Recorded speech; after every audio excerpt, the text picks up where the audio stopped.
you can kind of read these stories and you see, I mean, go back to the beginning of Genesis. You see sin, murder, Hamas. You see the destruction of the world. You see the slavery and the hubris of Babel. You see inattention to details. You pointed out with him. You see all of these. You see all of these sins, and they're like, I'm so curious. I want to go back because I want to make sure people get what you're saying.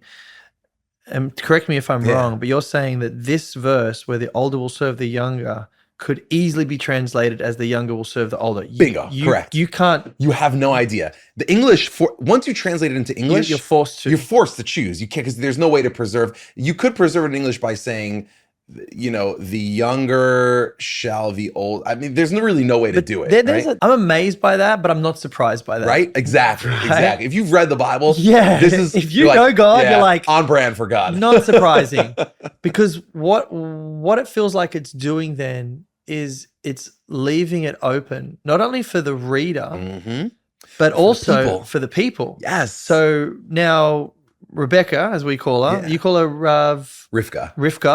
Rivka, okay, we've learned something. Let's go, baby. Rivka. So we then are faced with this reality that if she's received this word from Adonai, and he said that in a way where it's like, wait,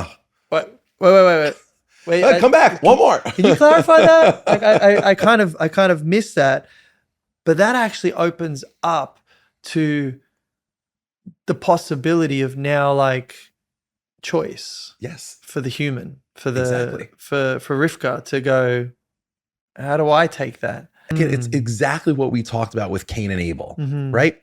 God chooses Abel, but doesn't explain why. And there may not even be a reason, right? Or at least not a reason that we humans understand, right? But like God chooses Abel, and Cain then Cain basically says, how could you choose Abel? I'm going to murder him. God says, you have a choice. You can obsess about why this happened, or you can understand that you have free will. You have the ability to make the best of yourself and to actually fulfill your own responsibilities, have your own story. And that's the theme that's about to reemerge here. Two brothers who are going to be in tension with each other and are going to fight with each other. And what God's saying at the very beginning is nothing about their relationship is set in stone right now. Even if I'm telling you that there's certain beats of the story that are going to be filled. They're going to both be great nations. They're both going to emerge from you.